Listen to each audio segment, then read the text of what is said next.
मैं आपको एक छोटी सी जानकारी देना चाहता हूं। एक बार एक विदेशी व्यक्ति से मेरा झगड़ा हो गया। एक जर्मनी का व्यक्ति था, उससे झगड़ा हो गया। झगड़ा कुछ इस बात का था कि भारत महान है कि जर्मनी महान है। ये जर्मनी के लोगों को आप जानते हैं, थोड़ा शॉविनिज्म बहुत है। खराब शब्द है शॉविनिज्म, लेकिन मैं इस्तेमाल कर रहा हूं। वो कहते हैं हम श्रेष्ठ हैं, दुनिया में हमसे बड़ा कोई नहीं, हम सर्वश्रेष्ठ हैं, वगैरह वगैरह। हिटलर भी यही कहता था। तो उसकी महानता की हवा निकालने के लिए मैंने उससे कुछ सवाल कर लिए, तो परेशान हो गया। लेकिन जर्मनी की असलियत सामने आ गई।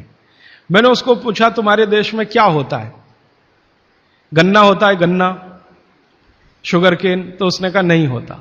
आम होता है? आम नहीं होता। केला होता है? नहीं होता। चीकू होता है? नहीं होता। संतरा होता है? नहीं होता। मौसम्मी होती है? नहीं होती। जब बहुत परेशान हो गया तो कहने लगा देखिए मिस्टर राजीव दीक्षित, कोई भी मीठी चीज मेरे देश में नहीं होती। अब बात आगे करिए। कोई भी मीठी चीज मेरे देश में नहीं होती।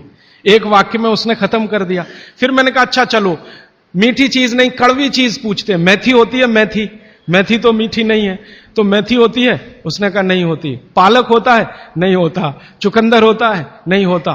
फिर थोड़ी देर में परेशान हो गया, कहने लगा हरे पत्ते की कोई चीज मेरे देश में नहीं होती।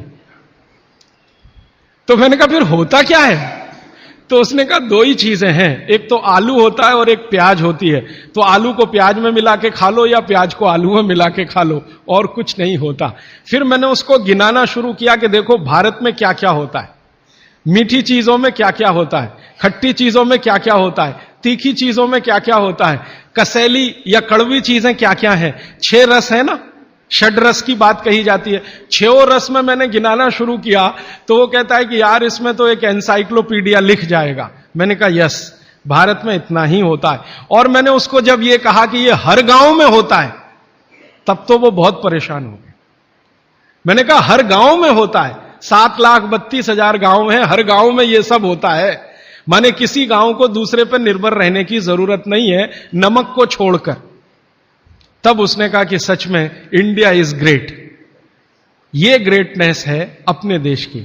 हमको अगर ये समझ में आती है तो भागवत जी की बातें हमको बहुत अच्छे से समझ में आएंगी। मैं भागवत जी के बारे में 1-2 जानकारी और देकर विषय पर आना चाहता हूं, ये भूमिका के रूप में कह रहा हूं। भागवत जी भारत देश के उन महान ऋषियों में गिने जाते हैं जिन्होंने चरक से भी ज्यादा काम किया। ये बात को बहुत ध्यान से आप सुनिएगा, लेकिन मैं विनम्रतापूर्वक कह रहा हूं। अब तक हमने बार बार चरक का नाम सुना है, चरक चरक चरक। भागवत जी चरक के शिष्य थे और चरक ने जितने साल काम किया उससे 1.5 गुना ज्यादा काम भागवत जी का है। चरक जी के जाने के बाद चरक ने जो सूत्र लिखे हैं, जो उनकी खोज है, रिसर्च है, चरक संहिता जो पूरा का पूरा शास्त्र है, उसके एक एक सूत्र को प्रमाणित करने का काम भागवत जी ने किया। प्रमाणित करने का मतलब ऑब्जर्वेशन करना, फिर जैसा रिजल्ट है वैसा ही प्राप्त करना। जैसे चरक ऋषि ने कहा यह खाने से यह होता है, मान लो उन्होंने एक स्टेटमेंट कर दिया कि यह वस्तु खाने से यह होता है। भागवत जी ने उसको प्रमाणित करने में 25 साल लगा दिए, 20 साल लगा दिए, 30 साल लगा दिए, और जब तक देख नहीं लिया तब तक उसको लोगों को कहने लायक नहीं माना। हमारे आयुर्वेद चिकित्सा शास्त्र के जो विशेषज्ञ हैं वो ये मानते हैं कि चरक जो थे महापंडित थे, बहुत ऊंचे स्थान के व्यक्ति थे, लेकिन भागवत जी थे वो साधारण आदमियों के चिकित्सक थे। इसका मतलब क्या है? इसका मतलब यह है कि चरक ने जो बातें बहुत गहराई से और गूढ़ शब्दों में कही हैं, भागवत जी ने उनको बहुत सरल करके साधारण लोगों की समझ में आए वैसा प्रस्तुतिकरण कर दिया है। भागवत जी की ये 2 पुस्तकें अष्टांग हृदयम और अष्टांग संग्रहम पढ़ने के बाद मुझे लगा कि मैंने चरक को पढ़ लिया, सुश्रुत को पढ़ लिया, निघंटु को पढ़ लिया, सबको पढ़ लिया, क्योंकि उन्होंने सबका निचोड़ डाल दिया उसमें। और वो ये कहते हैं कि अब मैंने जो तैयार कर दिया है अष्टांग हृदयम या अष्टांग संग्रहम, ये आम आदमी के लिए है।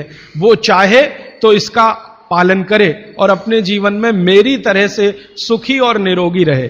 भागवत जी 135 वर्ष तक जिंदा रहे और उनके शिष्य बताते हैं कि उन्होंने इच्छा मृत्यु को धारण किया। माने उनकी इच्छा हो गई थी कि अब बहुत दिन जिंदा रहने से कोई फायदा नहीं है, तो मृत्यु को वरण किया। ऐसे पंडित आदमी, इतनी कमांड अपने शरीर पर। और वो ये कहते हैं जब मृत्यु को जा रहे थे तो उनके शिष्य कह रहे थे कि परेशान हम हो जाएंगे, आप चले जाएं। उनका कोई परेशानी नहीं है, ये शरीर छोड़ूंगा, दूसरा धारण करूंगा।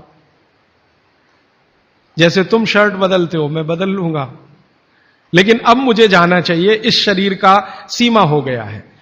ऐसे व्यक्ति जिन्होंने मृत्यु को धारण किया अपनी इच्छा से, उन्होंने जो कुछ अपने जीवन में किया है वो 2 ही पुस्तकों में सारा समाहित है, तीसरी कोई पुस्तक उन्होंने लिखी नहीं।